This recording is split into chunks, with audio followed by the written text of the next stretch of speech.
হচ্ছে যে what role does Carlyle assign to Burns in The Hero as Poet? Robert Burns বলে একজন কবি,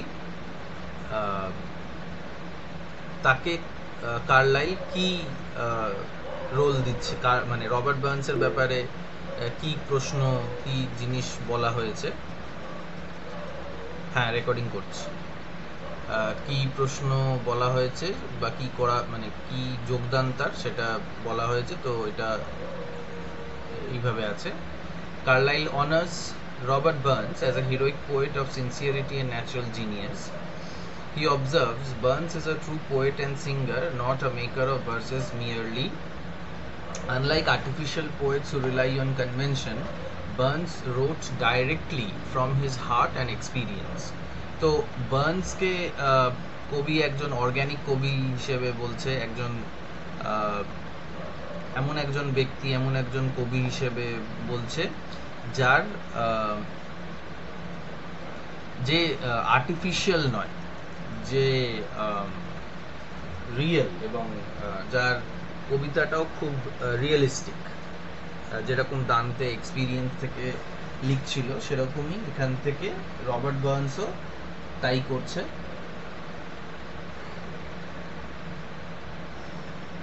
মিয়ারলি যে কনভেনশনটা আছে, যে সনেটের মতন করে লিখতে হবে বা ওডের মতন করে কিছু লিখতে হবে, এরকম করে না লিখে, Burns is known for his originality, according to Carlyle. Burns's poetry, Carlyle explains, resonates with truth. His poetry is like a fire fountain bursting from the depths of his soul. এবার বাকি যে কোটেশনসগুলো আছে সেগুলো নাও দিতে পারো। 5 নম্বরের জন্য একটা কোটেশনই যথেষ্ট, এগুলোকে তোমরা ইগনোর করতে পারো বা এগুলোকে নিজের ভাষায় করে নিতে পারো। তবে পার আনসার যদি একটা কোট দিতে পারো তাহলে ভালো হয়। যাই হোক, this spontaneous expression made him beloved among ordinary people, for he voiced their joys, struggles and hopes. তো দান্তে বা শেক্সপিয়ারও, যদি তোমরা একটু গভীরভাবে ভাবনা চিন্তা করো, যদি শেক্সপিয়ারের ট্র্যাজেডিগুলোর ব্যাপারে ভাবো, তাহলে রূপঙ্কর তুমি বলো যে শেক্সপিয়ারের ট্র্যাজেডিগুলো বেসিক্যালি কাদেরকে নিয়েছিল, মানে কোন স্ট্যান্ডার্ডের, কোন শ্রেণীর লোকজনদেরকে নিয়ে কবিতা লিখছিল, drama লিখছিল Shakespeare?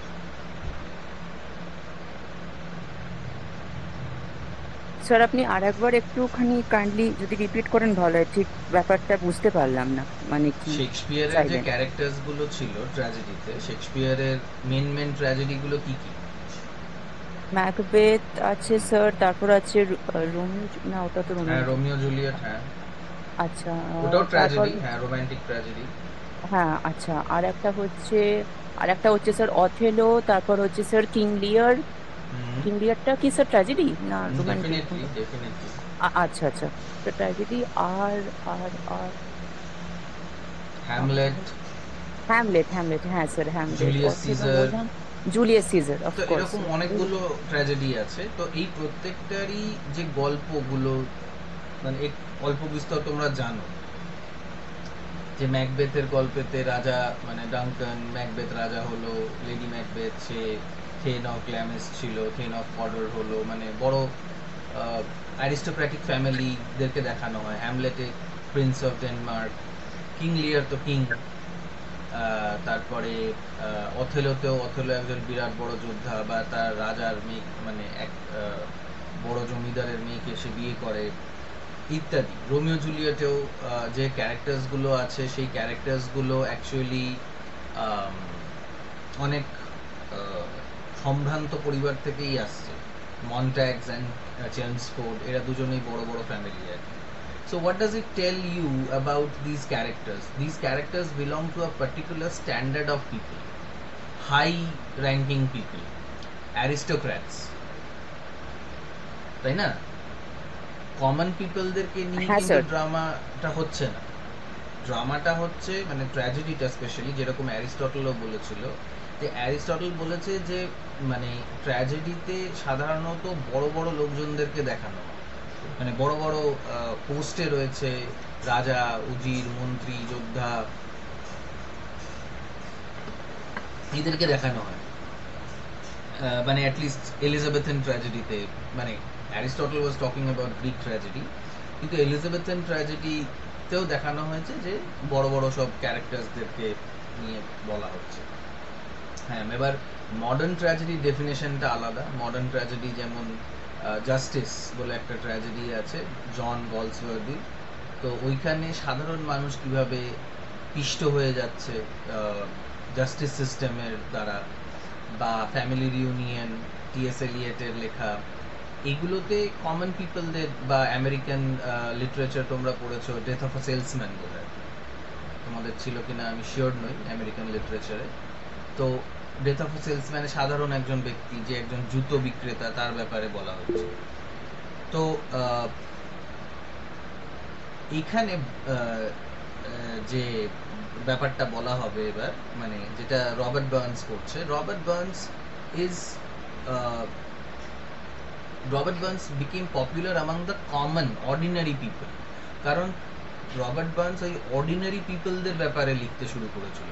Robert Burns belongs to the romantic age, ঠিক আছে? তো রবার্ট বার্নসের কবিতা, স্কটিশ ব্যক্তি তিনি, ওনার কবিতা সাধারণ মানুষদের ব্যাপারে ছিল, যেমন আমরা রোম্যান্টিক লিটারেচারের ব্যাপারে পড়েছি man speaking two main.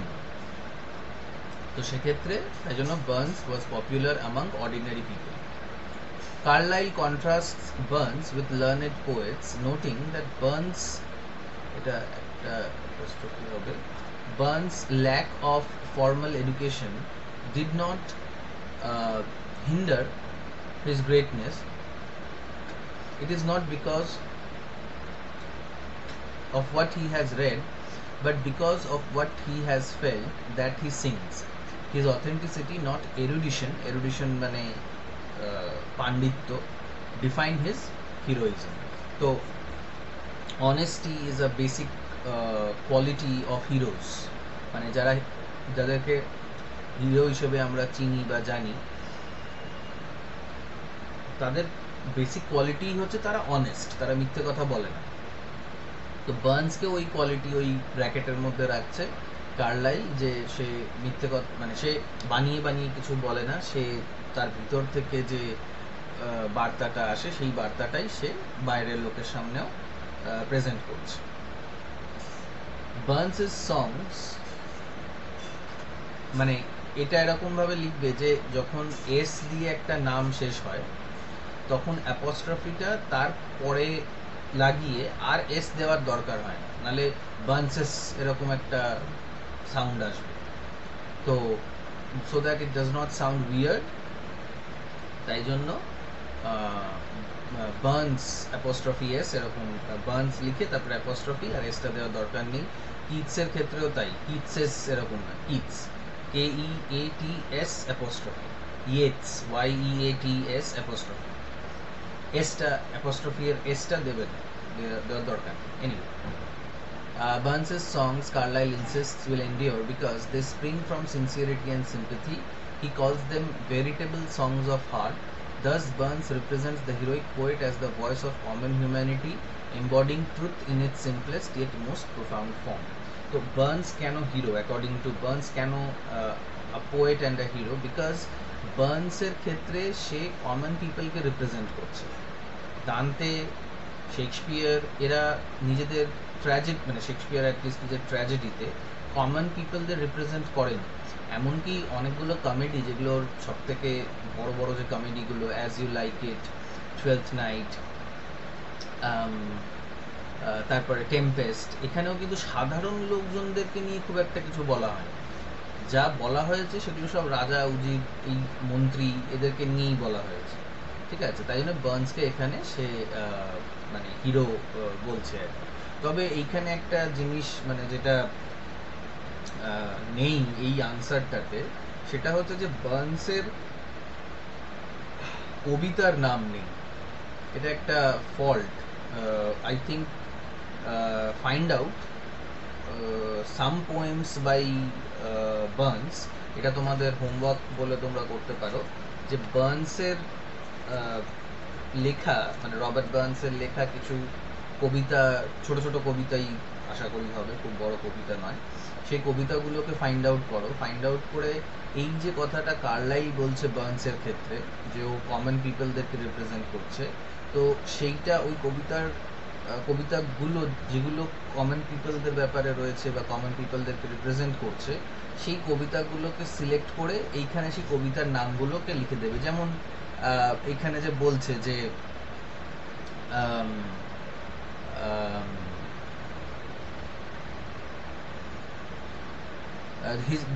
the second paragraph, this spontaneous expression made him beloved among ordinary people, for he voiced their joys, struggles and hopes, full stop. For example, in the poem, Robert Burns এর একটা poem নিলে বললে, for example in the poem he talks about shepherds, or he talks about factory workers, or he talks about school children, or he talks about যেমন Wordsworth solitary রিপারে একজন রিপারের ব্যাপারে বলছিল, একজন যে ঘাস কাটে বা ধান চাষ করে তার ব্যাপারে বলছিল, কমন পিপলের ব্যাপারে বলছিল। সেরকমই তোমরা একটা কবিতা চুজ করো বা দুটো কবিতা সিলেক্ট করো রবার্ট বার্নসের কিছু পোয়েমসগুলোকে পড়ে, বা গুগলে ডাইরেক্টলি এটা সার্চ করতে পারো যে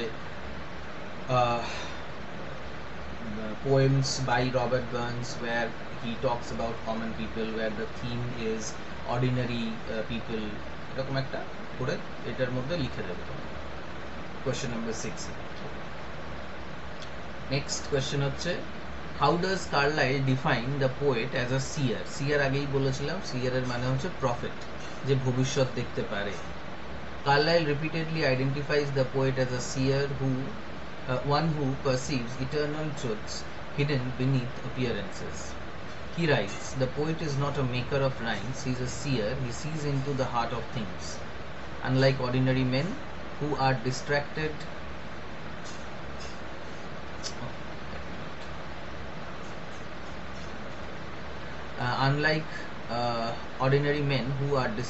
by externals, the poet discerns the divine essence within reality.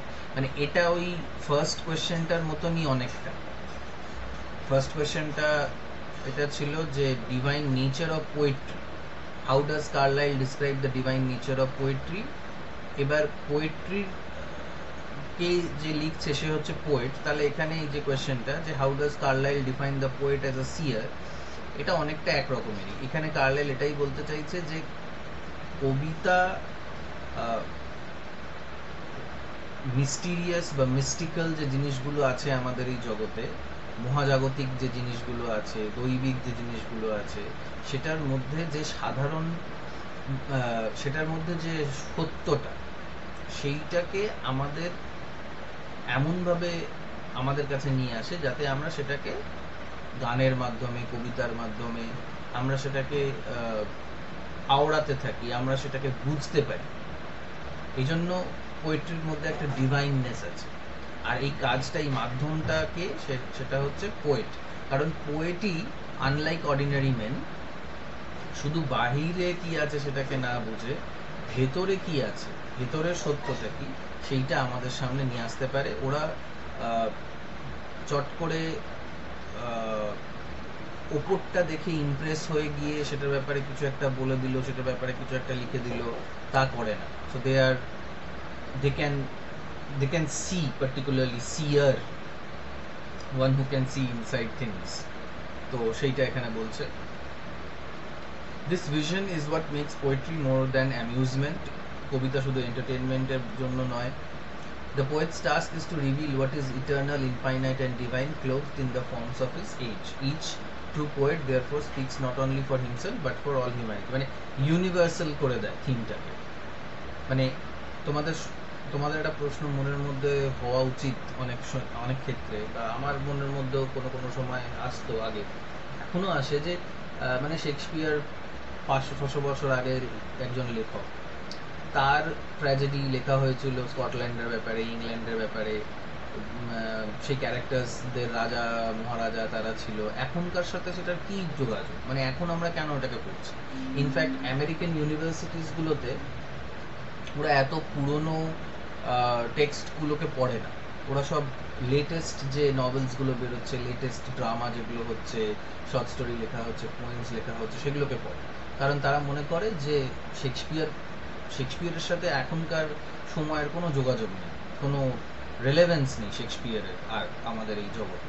কিন্তু আমার ধারণা যে যে জিনিসগুলো রাজা উজিররা তখন করতো, এখন প্রাইম মিনিস্টার বা চিফ মিনিস্টার বা অন্য যে মন্ত্রীরা আছে সেটা তারা করে, এবং তাদেরও অ্যাম্বিশন বা তাদের যে ভুল ডিসিশনসগুলো, তাদের যে উচ্চাকাঙ্ক্ষা মহত্বাকাঙ্ক্ষাগুলো থাকে, সেটার জন্য যে সাধারণ মানুষদের যে সমস্যা হয়, বা সারা বিশ্বেই যে মানে মানুষের ওপরে রাজাদের অত্যাচার, প্রজার ওপর রাজাদের অত্যাচার, এটা তো আবহমান কাল ধরে চলে আসছে এবং আগেও হবে, মানে ফিউচারেও হবে।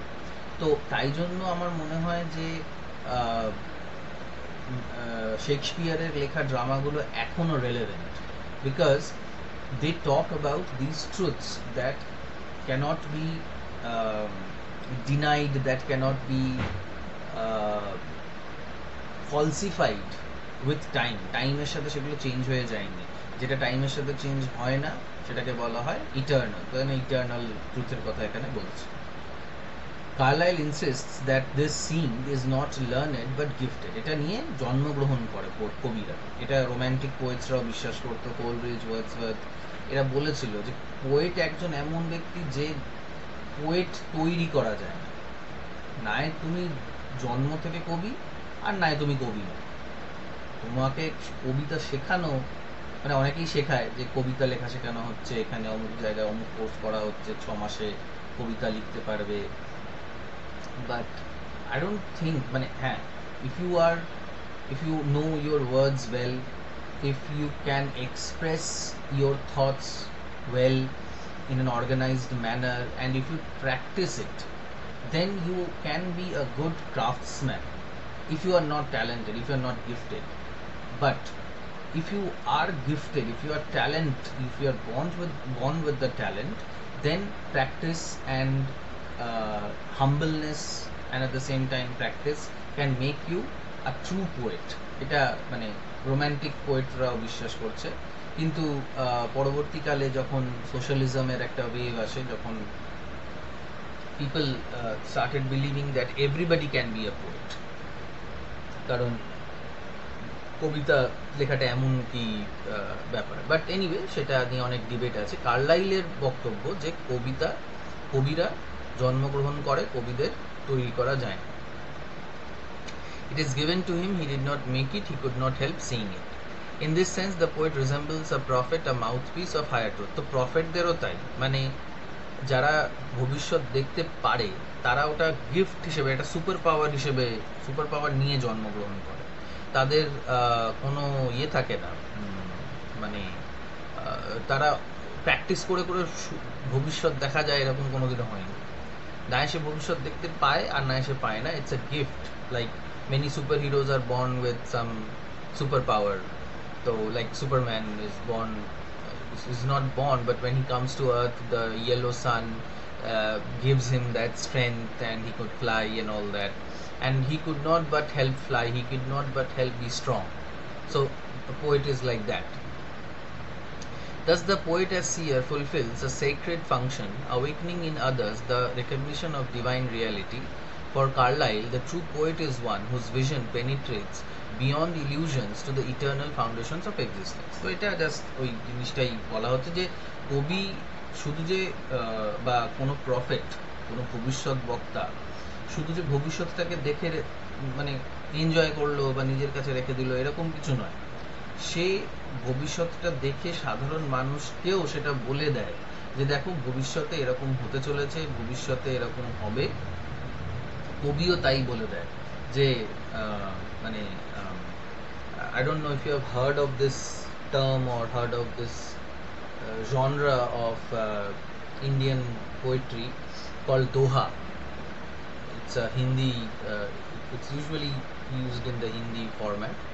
তো দোহা আমি জানি না, আমি মনে করতে পারছি না এক্স্যাক্টলি এটা কার লেখা, কিন্তু মানে দোহাতে বলছে, কবি বলছে যে ऐसा एक दिन आएगा हंस चुभेगा दाना दुनका कौवा मोती खाएगा। মানে একদিন এরকম আসবে যে যেখানে হাঁস, মানে রাজহাঁস, যে রাজকীয় বা talented people, they will be very, they will find it very difficult to find sustenance and food. They will be poor. Whoever is talented, whoever is honest, whoever is not cunning will find it very difficult to be successful in life. But the crows, কাকগুলো, যাদেরকে আমরা cunning, বদমাইশ, মানে আমাদের কালচারে সবসময় নয়, but কাকটাকে আমরা মানে বাড়িতে বাড়ির কাছে আসলে আমরা তাড়িয়ে দিই বা ওদেরকে আমরা নোংরা বলে মনে করি, বিকজ দে আর স্ক্যাভেঞ্জার্স। তো কাকরা একদিন দেখা যাবে যে পার্লস খাচ্ছে, যেটা নাকি হাঁসেদের খাবার। মানে মতি, pearl is not something that either the swans or the ducks eat or the crows eat, but pearl here is a valuable or a precious thing which should be there with the ducks or the swans, not with the crows. But one day in the Kali Yuga, which is happening now, that talented people, good people, nice people, they will find it difficult to live, whereas the corrupted, the cunning, they will prosper much. So আমাদের জগতে সেটাই হচ্ছে. So some person had already seen this and had told us যে এটাই হতে চলেছে. Okay, next question. How does Carlyle describe the relation between poetry and religion? Now this is a unique question. যে religion আর পোয়েট্রির মধ্যে কি সম্পর্ক আছে? Carlyle argues that poetry and religion are originally inseparable. এটা নিয়ে কিন্তু অলরেডি আমরা কথা বলেছি।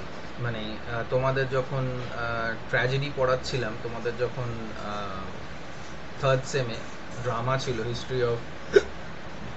ড্রামা ছিল, সেই হিস্ট্রি অফ ড্রামার ব্যাপারে বলতে গিয়ে তোমাদেরকে আমি ট্র্যাজেডির অরিজিনটা বলেছিলাম, যে the word tragedy comes from a Greek term.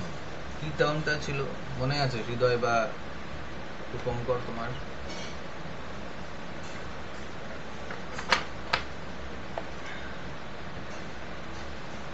Tragedy, what was the origin of tragedy? ট্র্যাজেডির অরিজিনটা, মানে যে কোনো ড্রামা, যে কোনো পোয়েট্রির অরিজিনটা কোথা থেকে হয়? স্যার আপনি একটা স্যার লিখিয়েছিলেন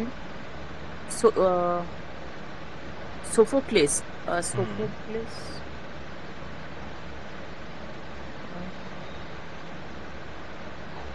সোফোক্লিস আপনি কিছু একটা লিখিয়েছিলেন সেখানে, মানে তখন।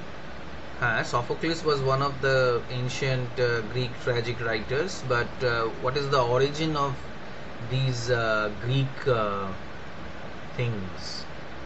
মানে এই ট্র্যাজেডির যে অরিজিনটা, সেইটা, ট্র্যাজেডি ওয়ার্ড তো একটা ট্র্যাজেডি, সেই ট্র্যাজেডি ওয়ার্ডটা গ্রিক ট্র্যাগোডিয়া থেকে আসছে। গ্রিক ট্র্যাগোডিয়া ওয়ার্ডটার মানে হচ্ছে গোটস সং। মানে যে কোনো ধরনের poetry actually developed from religious connections. All poetry, all drama had their origins in the temples, in the churches, in the religious sphere, especially tragedy, especially drama. কারণ এই দুর্গা পুজোর সময়, এই পুজোর সময়, মানে যেমন ডায়োনিসিয়াসের পুজো দেওয়ার সময় গ্রিকরা ওই ট্র্যাজিক সংসগুলোকে প্লে করতো, ট্র্যাজেডিগুলোকে প্লে করতো। সেখান থেকে ওই ট্র্যাজেডির ব্যাপারটা আছে। ট্র্যাগোডিয়া গোড সং এই জন্য, কারণ ওই পুজোর সময় যেমন দুর্গা পুজোতে সপ্তমী, অষ্টমী, নবমী তে ইয়ে দেওয়া হয়, পাঁঠা বলি দেওয়া হয়, তো পাঁঠাটা ম্যাঁ ম্যাঁ করে, ওই যে ডাকটা, ওইটাকে গোড সং বলা হচ্ছে। ট্র্যাজেডি যখন খেলা হতো প্রথম গ্রিক যে সেলিব্রেশনসগুলোতে, তখনও ওইখানে ওই গোটকে স্যাক্রিফাইস করা হতো, ল্যাম্পকে স্যাক্রিফাইস করা হতো। তো সেই যে ডাকটা সেইটার সাথে অ্যাসোসিয়েটেড হয়ে ট্র্যাজেডি এই এই জায়গায় এইভাবে তৈরি হয়ে যায়। যাই হোক, তো রিলিজিয়ন আর পোয়েট্রি অনেক সময় সেপারেট করা যায় না। যেমন আমাদের মানে ভারতের যে মহাকাব্যগুলো, রামায়ণ, মহাভারত, সেখানে সব ভগবান, বিষ্ণু, গণেশ, এসব মানে সব ভগবান টগবানের ব্যাপারেও অনেক কিছু আছে। হ্যাঁ, মানে পুরোটাই ভগবানের ব্যাপারে নয়, কিন্তু মানে মহাভারত তো নয়, কিন্তু Ramayana is basically the biography of Ram. That's why it's Ramayana, and Ram is considered to be one of the avatars of Vishnu. So পোয়েট্রির যে অরিজিনটা, আর সব poetry, all forms of poetry have developed from these epics, whether it be the mainstream or the alternative kinds of poetry, but their origin is kind of the same. তো এখানে সেটাই Carlyle বলছে যে he writes religion itself, what is it but the record of men's deepest insight into the divine. Religion টাই হচ্ছে record of men's deepest insight into divine, মানে যেটা divine, যেটা দৈবিক, যেটা মহাজাগতিক, সেটার রেকর্ডটাকে রিলিজিয়ন বলা হয়। মানে what makes a religion is that it must have a number of followers, it must be an institution, মানে মন্দির থাকবে, মসজিদ থাকবে, it must have a holy book like Gita, like Veda, like Bible, like Quran. And if you look closely, what is Bible actually? A book of verses. What is Quran? Book of verses. What is Ved? What are Veds? Books of verses. So religion and poetry are the vehicle and the medium, whichever you wish to imagine, of religion, of divine. ডিভাইনটাই আমাদের কাছে পোয়েট্রির মাধ্যমে আসে, আর আমাদের প্রেয়ার্সগুলো আমরা পোয়েট্রির মাধ্যমে ভগবানের কাছে পাঠাই। মন্ত্র আর কি, what are mantras? It's poetry. Okay. He claims that in early societies poetry was the very language of faith. All early poetry is of the nature of sacred song. The earliest hymns, myths and chants were simultaneously religious and poetic, embodying humanity's first attempts to articulate divine truth. তো এটাই বলছিলাম আমি যে আমাদের myth, আমাদের epic, আমাদের religious যে চান্টসগুলো, সেগুলো সবই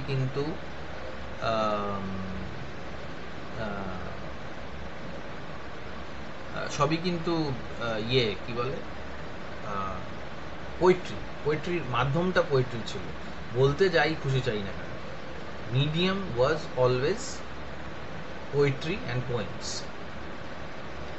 Even in later times, Carlyle insists the religious element remains in all genuine poetry. The essence of poetry is faith. Wherever there is no faith, there can be no poetry. Without belief in some eternal truth, poetry degenerates into mere artifice. এটা একটা important section. এখানে বলছে যে poetry তোমার সেকুলারও হতে পারে, কিন্তু পোয়েট্রির মধ্যে একটা ফেথ থাকতে হবে, একটা ইটার্নাল ট্রুথ থাকতে হবে, ডিভাইন হোক না হোক, বাট একটা ট্রুথ থাকতে হবে। What ever is truth is Shivam, it becomes god like. So sincerity থাকতে হবে, একটা ফেথ থাকতে হবে। Thus, poetry and religion share a common root in divine vision. Poetry may change in form, but its sacred essence persists. By linking them, Carlyle elevates the poet to the same level as the priest or prophet, a guide to spiritual truth. So, poetry আর রিলিজিয়নের রুটটা একই, একটা জায়গা থেকে তারা এসছে, একই জায়গা থেকে তাদের উৎপত্তি হয়েছে। তো পোয়েট্রি রূপটা অনেক পাল্টে গেছে। Even by the Victorian age, poetry had become much secular. It had been detached from its divine origins. Poetry was just a mere artifice in the age of the neoclassical writers. So things have changed, but their origin remain the same. And even when poetry has become secular, the secular poet also talks about the truth and faith faith in humanity, faith in society, faith in the individual. তো সেটাও কিন্তু মানে faith is the core of religion. তো সেইভাবে poetry আর রিলিজিয়নের একটা সামঞ্জস্য আছে। What does Carlyle say about the imaginative power of poets? কার্লাইলের প্রশ্ন এবার, বা এটার মানে প্রশ্নটা হচ্ছে যে কার্লাইল ইমাজিনেশনের ব্যাপারে কিভাবে, কারণ তোমরা যখন প্রিফেস টু লিরিক্যাল ব্যালাডস পড়বে বা বায়োগ্রাফিয়া লিটারেরিয়া পড়বে কোলরিজের, ওয়ার্ডসওয়ার্থ কোলরিজের বায়োগ্রাফিয়া লিটারেরিয়াতে পুরো একটা চ্যাপ্টারই আছে ইমাজিনেশনের উপর, প্রাইমারি ইমাজিনেশন, সেকেন্ডারি ইমাজিনেশন। তো ইমাজিনেশন শব্দটা হঠাৎ করে একদিন কোলরিজ ঘুম থেকে উঠে ইনভেন্ট করেনি, এটা আগে থেকেই ছিল, এবং কার্লাইলও এটার ব্যাপারে কিছু একটা বলেছে। কি বলছে? Carlyle emphasizes imagination as the defining power of the poet. Carlyle বলতে চাইছে যে কবির সবথেকে বড় ক্ষমতাই হচ্ছে ইমাজিনেশন। মানে যার কাছে ইমাজিনেশন নেই সে কোনোদিনও কবি হতে পারবে না। ইমাজিন করতে হবে কবিকে, যে এটা হচ্ছে ওটা হচ্ছে, মানে ফিকশনটা অ্যাকচুয়ালি পোয়েট্রি ইজ ফিকশন। তো যেটা সিডনিও বলবে ডিফেন্স অফ পোয়েট্রিতে, যে poetry is fiction, poetry does not claim that whatever they are saying is true. Anyway, so তো পোয়েটের ব্যাপারে আগেই এটা আমরা বলেছি যে এই যে পেজ নাম্বার 9টা বারবার দেখো, বারবার আসছে। তো মুখস্থ করার জন্য একটা কোটেশনকে ধরে নাও, এই কোটেশনটাই, এবং যেখানে যেখানে এই কোটেশনটা ফিট হবে ওইখানে ওইখানে এই কোটেশনটাকে পুট করতে থাকে। ওকে, তো ইমাজিনেশনের সাহায্যে কিন্তু তারা দেখতে পায়, তারা কিন্তু মানে রিয়েলি দেখতে পাচ্ছে না, তাদের কাছে এক্সরে ভিশন নেই যে ও আচ্ছা এই পাথরটার মধ্যে কি মিনারেলস আছে, ওরকম কিছু নেই। মানে it's not like something physical, it's they imagine that this is like this, এই পাতাটা বিষ্ণুর পায়ের মতন, বা এই গাছটা শিবের মাথার মতন, এরকম they can like imagine. This imaginative faculty allows the poet to transform ordinary experiences into revelations of eternal meaning. ওই যেটা বললাম যে অর্ডিনারি এক্সপিরিয়েন্সটার ভেতরে ডিভাইন কি আছে সেটা শুধুমাত্র ইমাজিনেশন দিয়েই ভাবা যেতে পারে, not through some experiment. That is the difference between science and poetry. Science সব কিছু প্রুভ করে এক্সপেরিমেন্ট দিয়ে, এক্সপিরিয়েন্স দিয়ে। ইমাজিনেশনের ফ্যাকাল্টিটা কবিদের সব থেকে বেশি ডেভেলপ করে। এটা একটা vision, it's not a fancy.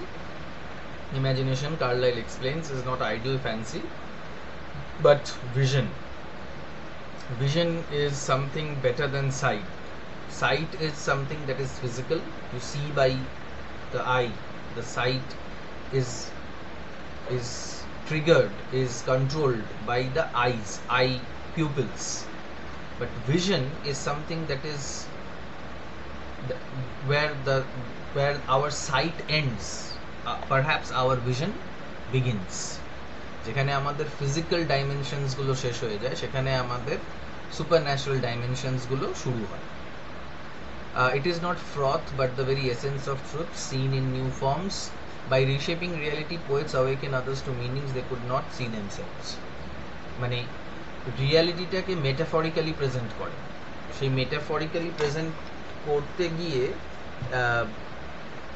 ওরা সাধারণ মানুষ যারা মানে গভীর কঠিন ভাষা মানে বুঝতে পারবে না, নেচারের যে হিডেন ট্রুথসগুলো বুঝতে পারবে না, গডের হিডেন ট্রুথসগুলো বুঝতে পারবে না, তাদের কাছে সহজ ভাষায় ইমাজিনেশনের দ্বারা কোনো আমরা যে জিনিসটা অলরেডি আমাদের সমাজে আমাদের সামনে এক্সিস্ট করছে সেইটার সাথে তুলনা করে মেটাফর ব্যবহার করে, সিমিলি ব্যবহার করে কবি আমাদেরকে বুঝিয়ে দেয়। He argues that imagination is creative, not imitative. The true poet is always original, he cannot help being so. This originality springs from direct vision of truth, not from invention for its own sake. এখানে Carlyle যেটা বলছে সেটার সাথে অনেকেই একমত নয়, যে imagination is both creative and imitative. And Aristotle বলেছিল যে drama is an imitation of an act. যে অ্যাক্টসগুলো রিয়েল হয়, যে অ্যাক্টসগুলো আমাদের দৈনন্দিন জীবনে আমরা করে থাকি, সেটার ইমিটেশনটা স্টেজে দেখানো হয়, mixed with imagination. Yes, but imagination cannot be entirely creative, মানে according to many critics, but according to Carlyle, imagination is creative. Fine. যে হঠাৎ করে আউট অফ নাথিং কবির মাথার মধ্যে কিছু একটা অদ্ভুত কিছু একটা আসে, মানে কবির একটুখানি ছিটিয়াল টাইপেরও হয়।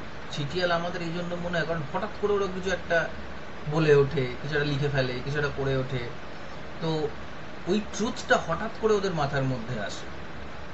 কিন্তু এই হঠাৎ করে আসে না ট্রুথটা বা ওই ইমাজিনেশনটা বা ওই পোয়েমের লাইনটা ওই কবির মাথায় অনেকদিন ধরে ঘুরপাক খাচ্ছে, ড্রিমে দেখতে পাচ্ছে, হঠাৎ একদিন সেটা ভাষা পেয়ে যায়, আর তখন সে ওই আর্কিমিডিসের মতন ইউরেকা বলে নগ্ন হয়ে রাস্তায় ছুটতে থাকে, কারণ ও চেষ্টা করছিল অনেকদিন ধরেই পাওয়ার জন্য মাধ্যমটা কি, এক্সপ্রেশনটা কি হবে।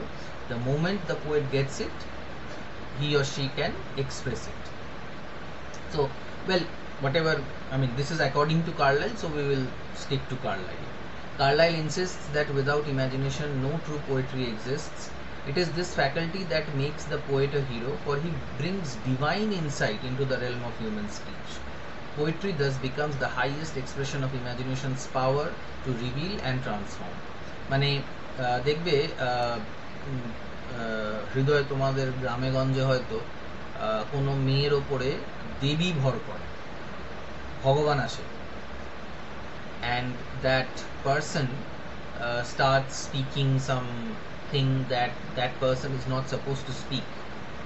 অনেক বড় বড় কথা বলতে শুরু করে, ফিলোসফিক্যাল কথা বলতে শুরু করে, সেটা মদ খেলেও হয়, বাট এনিওয়ে মানে ওটা নাটক, যেটা মানে খুব সুপারস্টিশন আর কি, যে দেবী ভর করেছে।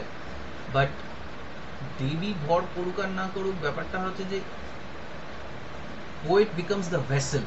এটা শুরুর থেকে অনেক লোকে বিশ্বাস করে এসছে যে কবি হচ্ছে মাধ্যম, কবির দ্বারা মানে ভগবান যে ভাষায় কথা বলবে সে ভাষা তো না কবি বুঝবে না কবিকে যারা শুনছে তারা বুঝবে, কিন্তু মানে যেমন ধরো ঝর্ণার জল, বা হ্যাঁ মানে বিরাট বড় একটা ঝর্ণা, আর তুমি তোমার তেষ্টা পেয়েছে, তুমি ডাইরেক্ট ঝর্ণার নিচে মুখ খুলে যদি দাঁড়াও তাহলে তোমার পেট ফেটে যাবে, মানে এত জোরে জল পড়বে যে তোমার দাঁত ভেঙে যাবে বা তুমি মারা যেতে পারো।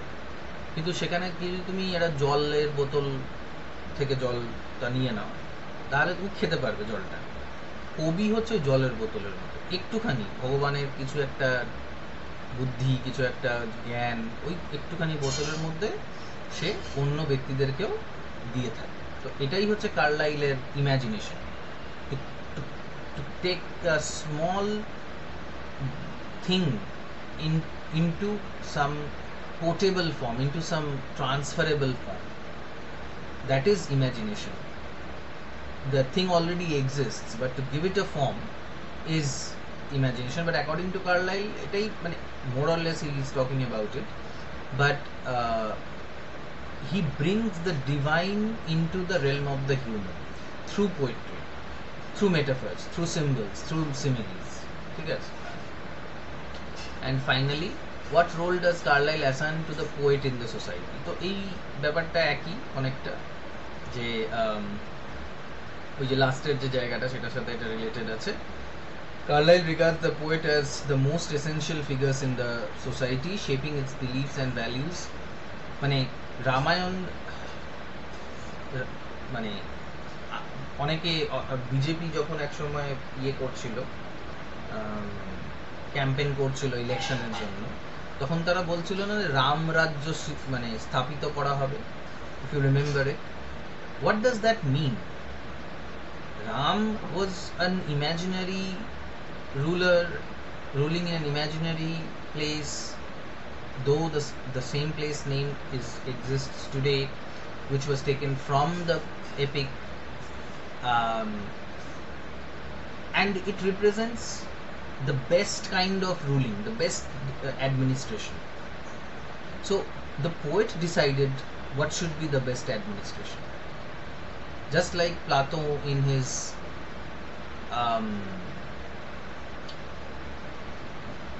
Republic had said that the philosophers should be the rulers. The poets are not welcome in republic because ওরা ভগবানের নামে উল্টো পাল্টা বলতে থাকে. But since he himself was a philosopher, he wanted philosophers to rule the country. But I believe the original republic was perhaps written in verse, and philosopher and poet were not different back then. Anyway, so the Shelley bolche defense of poetry te je the poets are the legislatures of the world, unaccounted, unrecognized, undervalued, but it is they who decides the rules. কিভাবে চলবে জগৎটা. He declares in all epochs of the epoch means age of world's history, the poet has been he who gave to men guidance, comfort and joy. The poet interprets life and transmits truth in ways accessible to all. In fact, আমি জানি না তোমরা Eminem কে চেনো কিনা. He is considered to be one of the best rappers in the world. Rap যেটাকে বলে. So he also said something about like this, that music has the power to change moods. তুমি এক মুডে আছো, তুমি যদি মিউজিক শোনো তাহলে তোমার মুডটা অন্যরকম হয়ে যাবে. হাউ মিউজিক ইন্সপায়ার্স আস. গায়ে কাঁটা দিয়ে ওঠে, আমরা কেঁদে উঠি, আমরা রেগে যাই, বা আমাদের মধ্যে এনার্জি আসে. যেমন লতা মঙ্গেশকরের মেরে বতন কে লোগ. If you hear the song, then you will feel very sad, you will feel very patriotic. তেমনি মহালয়ার যে রেন্ডিশনটা, যে ন্যারেশনটা, how it gives goosebumps to many Bengalis, because this is mere narration, but what does it do to the hearers? তারা ভোর 4টার সময় উঠে অনেকে মহালয়া শোনে. Why? Because of this. Carlyle emphasizes that societies are built not merely on laws or armies, but on spiritual truths expressed by poets. The true poet is always a prophet. He has shaped the thoughts of whole generations. Through their words, poet becomes architects of culture. মানে এই যেটা বললাম, যে কালচারটাকে define করে পোয়েটসরা. যে কবিতা যেমন, যে জায়গার কবি যেমন, সেই জায়গার কবিতাও তেমন. যেমন ধরো রবীন্দ্রনাথ ঠাকুরের ওই যে বাংলাদেশের যে ন্যাশনাল অ্যান্থেমটা, ধনো ধান্য, West Bengal has always been a country, I mean not West Bengal, the entire Bengal taking Bangladesh into consideration, is one of the richest places of all, of not just in India but in the world. এত minerals, এত resources, এত fertile জমি, এত freedom fighters, এত intellectuals, এত musicians. How? Because this culture is rich, not because the poets have made it rich, but because the poets have understood the richness. অন্য জায়গার পোয়েটসরা সেই রিচনেসটাকে হয়তো আন্ডারস্ট্যান্ড করেনি. তো culture is something that is made up. তারা দেখতে পেয়েছে, তারা কবিরা বুঝতে পেরেছে যে আচ্ছা এইখানে অনেক রিচনেস আছে, এই রিচনেসটাকে তারা তুলে ধরেছে. So that is the function of the poet. He argues that the poet's influence is enduring. Books are our church too, or what is the same thing. Our true church is not built of stone but of living words. Thus poets establish the very foundations of civilization. Rigveda, যে বেদগুলো, যেটা হিন্দু ধর্মের ভিত, সেটাও কিন্তু হ্যাঁ বলো Rupankar. Sir বলছি যে আমার ফোনে চার্জ নেই, আমি কি মিটিংটা লিভ দিতে পারি? হ্যাঁ হ্যাঁ, আর হয়ে এসছে, just 1 minute. For Carlyle then, the poet is not marginal but central, a hero figure whose vision sustains society's soul. Without poets, nations would lack spiritual direction and strength. So yeah, that is what they say, that without these poets, without these soft power, no great power is actually a power. মানে বড় বড় দেশ, বড় বড় কালচারকে আমরা তখনই মনে রাখতে পারবো, মানে যেটা তোমরা শেক্সপিয়ারের যে কবিতাটা ছিল, shall I compare thee to a summer's day, যে লাস্ট যে দুটো লাইনগুলো, কাপলেটটা, as long as this lives this gives life to thee, যতদিন এই কবিতাটা আছে ততদিন এই কালচারটা আছে। So how powerful they are. হ্যাঁ, হৃদয় কি বলছো? প্রবাদ বাক্যের কথা বলছি? কোনটা বলছিলাম বলো তো? আপনি তখন ওই বললেন না যে ওই হাঁস আর কাকের কথাটা, তাই জন্য প্রবাদ বাক্য, হ্যাঁ, ওরকম হয়তো বাংলাতেও একটা প্রবাদ বাক্য আছে। ঠিক আছে, আজকে তাহলে কার্লাইলটা হয়ে গেল। নেক্সট দিন আমরা ইয়েটা ধরবো, ডিফেন্স অফ পোয়েট্রি বলো বা ওই passage to India what ever আছে সেগুলো, কিন্তু সেটা পুজোর পরই হবে অফকোর্স। তো এনজয় ইউর